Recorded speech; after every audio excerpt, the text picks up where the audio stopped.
If it's knowledge, humour, or a different perspective that you seek, look for the wisdom in the words that we speak.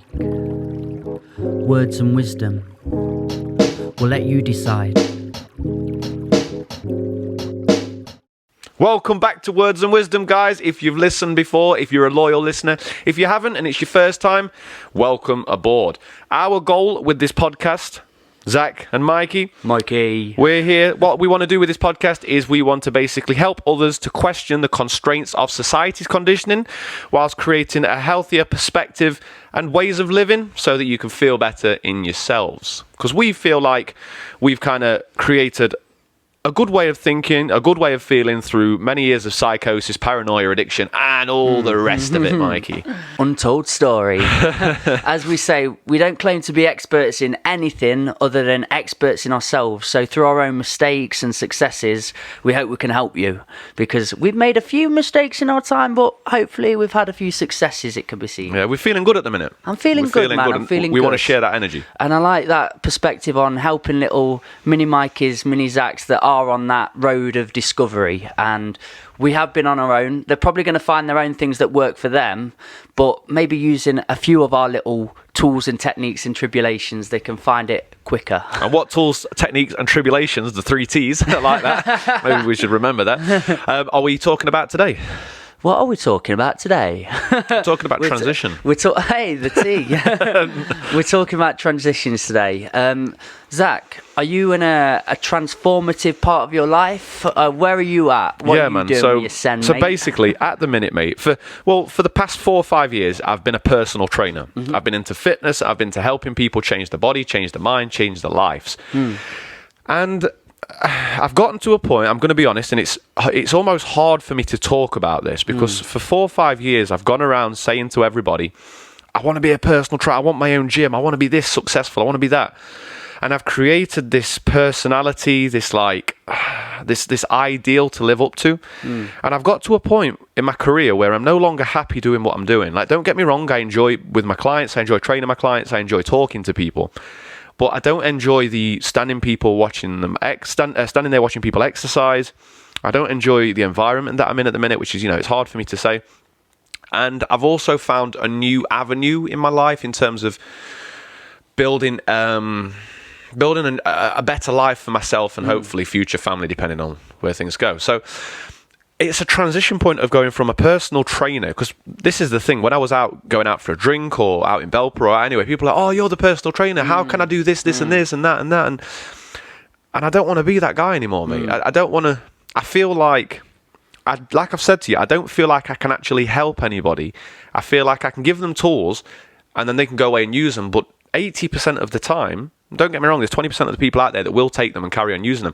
80% of the time, I just become a plaster or a crutch, or like a band-aid for people, rather than that can sometimes drop off. Of course, mate. Your plasters always come off, don't they? And the ones I buy. I just feel like I'm wasting my energy. So I've found a new avenue, and it's lit that fire up again, and it's completely different to what I'm doing now. Just going back a bit, then, what got you and give you the thirst for personal training? What was that starting part like? And I really like what you're saying, because we build egos up, don't we? And particularly we give ourselves the strongest one, which is like the job we do. Like, I was a poet, you were a personal trainer, and as soon as we label ourselves that, we feel we have to live it every day. And as soon as other people notice it, pick it up and give you it and affirm that, that's it, we've got to hold this badge. And then if they see us doing anything of the opposite, then they go, oh, you shouldn't be doing that, you're a poet or a PT. Like, and your brain also clocks to that as well. It's like, I should be fulfilling my duty as whatever you've given yourself. And then you can't enjoy the other aspects of life. What was the question you... So I just wanted to hear what what gave you the thirst at the start. Why did you get into personal training? What did you really enjoy about it? And where you at? I think there was more... So basically, I was in a job out washing cars for a living, so I hated that. And the hatred for that, whilst I was training, I had the passion to train. I was loving training. I was working out every day. I was enjoying it. And I wanted to help other people to attain that physical state, but I also wanted to get out the job. So the reason I got into it was to get out of something as well. I found something that I enjoyed, which was training. I knew I hated my job. Okay, let's see if I can transition from the job I hate to being something to do with training and fitness and that. And then the more I did it, I enjoyed the communicating with people, the socializing. I enjoyed being my own boss as such. I enjoyed the freedom of being able to work kind of when I wanted and my own hours. And I enjoyed pushing people. I enjoyed pushing people to the limits. I really enjoyed that. And over time, it just started to grate on me, mate. Well, it seems like you picked up some really good traits and habits. Like, you want to work for yourself. You want to be in your own time frames. So it's given you a bit of a standpoint. Can I add to that as well? Yeah. I mean, it's also helped me to socialise better, to be able to communicate better. It helped me to get over my anxiety of women and of people and of social interactions. I had to. So, like, it's definitely, like you was just saying, it was a tool, a very, very useful tool. And just because 4 or 5 years of it, they're not wasted. No, don't get me wrong, they're all. not wasted. I don't hate what I've done. I don't hate what I'm doing. I just know that there's something else out there for me now. We're forever changing and we're forever growing. Like, this common concept, probably from like the 50s, our parents' era, is you go to school, then you go to uni, then you get this job, and that's it then. You get this job till 70, whatever it is, and then you die. And we're in a completely new generation now where everything's interchangeable. Like, it's little completion stages of life. And that's great. It's like a game. You're sort of picking this up, you're playing this side of it, and then you're like, you know what? I really want to just go over here and try something brand new, and go over here and try something brand new. And it's the beauty of life for me. And people, because they've been grained with this other mentality, it's like they beat themselves up for thinking other. It's like they beat themselves up because they want to constantly be shifting, constantly be changing. And we're in that transition period where it's like, no, this is what we need more than ever now.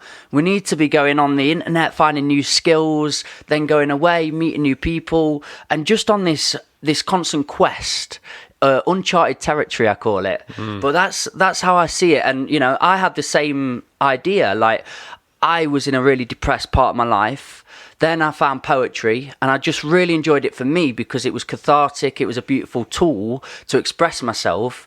And I put a few videos online, and one day, like, I think a video got to like 10,000 or 20,000. I was like, Dad, imagine a whole stadium with 20,000 people in it.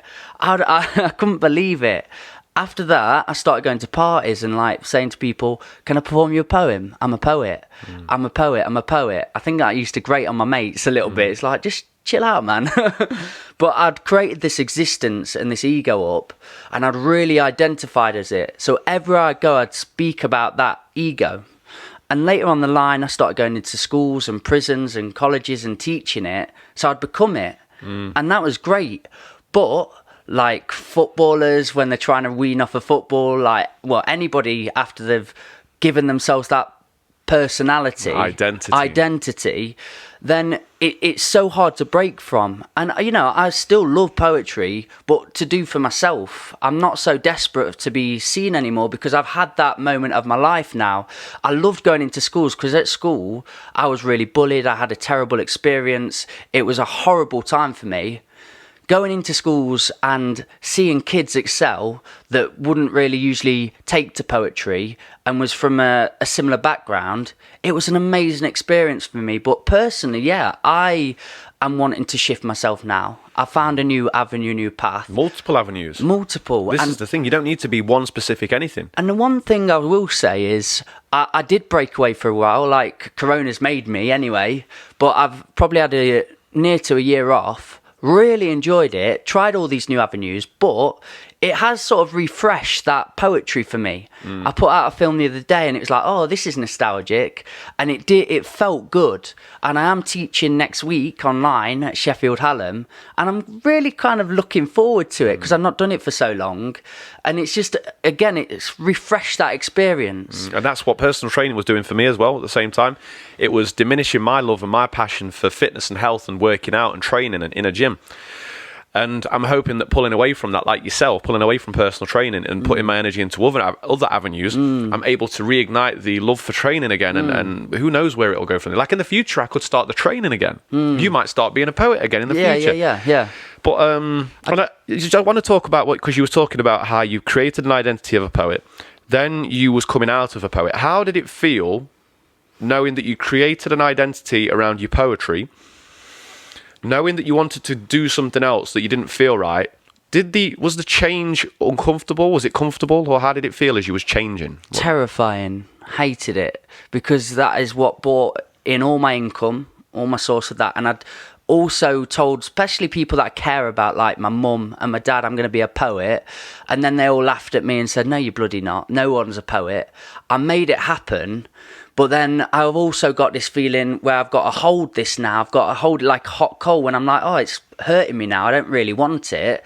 But because I've explained it to them and I've shown them I can do it, I've got to keep hold of it. So that part for me was like, oh no, I'm letting myself down. I'm letting them down. I can't believe this massive thing has happened. I've managed to do poetry as a full-time job. And now it doesn't actually fulfill me in the way it did. And I need to talk about that as well, because you said, this is the funny thing. People say, find your passion and make it into a job. And it's like, yes, that works for a certain period of time. But I feel like when you tie your passion, which you fucking love doing. You love doing poetry. I love working out. And then you use it to make money. You're now passion and money, you're tying it together. And it becomes very unhealthy, because you lose your passion for it. Because when there's money involved, there's stress involved, there's like expectations involved. And you can no longer enjoy it for what it is, that wholeness of it anymore. And could I add that probably your passion might just be changing. You're trying new things. I think that's a big passion I found of myself. Is having poetry, everything like I had an epiphany last night on that premise, and it was like, I'm not passionate about any one specific thing. I am passionate. It took me a while to generate this kind of thought process, but I'm passionate about life. I really am passionate about life and everything it has to offer. Like if something comes down and I'm like, wow, that looks cool, I'm gonna try it. If like I want to get in a relationship with someone, I'm gonna try that. I'm passionate about everything. I'm passionate about life itself, mate. Like I want to experience every emotion, every feeling, negative, positive, all of it, and I want to experience it. I don't want to have to be labeled to a certain small identity being thing. I want to be everything. And the thing is, I suppose we're our worst enemies a lot of the time, because I had all these feelings and it is all ego based in itself. Because I bet if I hang up my poet hat for a few weeks, people aren't going to bother. But it's myself that I'm worrying about, that, oh no, I'm going to be forgotten. I'm going to be left behind. Nobody's going to care. I'm not going to get them views anymore. Nobody's going to think of me. That's fine. Like, let it die. Let them things go. Move on. Try your new thing. And when you're doing that, you're going to meet amazing people in that field. And then you're going to move with that. And everything you do, just do it with all your intent, all the love, all your drive that you've got. And you'll make them moves happen again in whatever you're doing. Letting go creates space for new things to come in. Well, it's like, I see a lot of people who hang on to relationships, hang on to partners. Yeah. And they come to me, and people seem to want to talk to me, and they say, Zach, I'm not happy in my relationship. He's this or she's that, and blah, blah, blah. I'm like, leave him. I'm like, oh, no, I can't. But the thing is like, you can't allow another partner into your life, something better, if you've got this person there that's already taken up that space. It's the same thing with careers and jobs, and it's the same thing with anything. Like, take a wardrobe, for instance. If you've got a bunch of old clothes in there that you don't like, how are you ever going to fit any new clothes in there unless you throw some out? Yeah. So that's what it is. It's letting go, getting over the discomfort of letting go and the change, and then seeing what's out there, the uncharted territory, as you like to say, Mikey. And just on a slightly different tangent and avenue of it, say if you've been forced to let go, you actually love this thing, but it's like your health has deteriorated, you've injured yourself and you can't play football anymore. My mum in particular, I'm thinking of, like, she's built this amazing empire. Everyone knows the name Becky Mullen-Froese in the horsing industry. She's like built this thing up, but she's getting older, man. The body deteriorates, doesn't it? It gets older, and she's gonna have to come to this term of like, I can't ride these horses anymore. I can't compete in this way anymore at this high standard. You've made amazing memories. You've made an amazing life. People know you for it. Take a backseat, but it doesn't mean you have to stop it. You can go into teaching. You can go into completely different avenues, but intertwined with that same thing that you love. So you don't have to feel like, oh, I'm completely letting go. Like, I've got an ACL repair. That's it. It's done. I'm going to have to move on to packing boxes. Just go into the other side, coaching. Go into, I see a lot of like sports pundits now, don't you? And stuff like that. Do a podcast on it. Yeah. You can find other realms, other avenues of holding that passion up and sharing it. Yeah, definitely. You was talking about, we're talking a lot about identity today and having to live to a certain identity. And I think one of the main culprits that's causing people to feel they have to be a certain way all the time is social media, obviously, but Instagram specifically, because Instagram, you create like a profile and all your pictures on there, basically, you can look at someone's profile and you can say, oh, they're this kind of person, or you think you can, I think they're this kind of person. Then what happens is you then have to live to that idealistic version of yourself you've created. And like, for instance, Zak Coach on Instagram, like I've deleted it all off my phone. I don't want nothing to do with it, mate. I keep it on my laptop in case I need to check it for whatever reason, or we post in the Words and Wisdom. I've been thinking about just doing a personal account and just making it whatever I am, whoever I am. I mean, like today I've got my little tie-dye pink and fluffy jumper on, not like a big beanie baby, mate. But this is what I want to wear, and I don't give a flying fiddly dads if it's not what PTs wear, or if it's not what this wear. I just want to be. I want to be me. We've got a second identity now, haven't we? And it is a little imprint everywhere, and we put on a certain face of it, and we go, "This is what this person is." When it completely, you could be really depressed, but you're doing all these smiley, happy, positive videos, and if you're not living that self out truthfully, I feel it deteriorates me more when I was doing that, when I was 100%. Lying and putting that front on.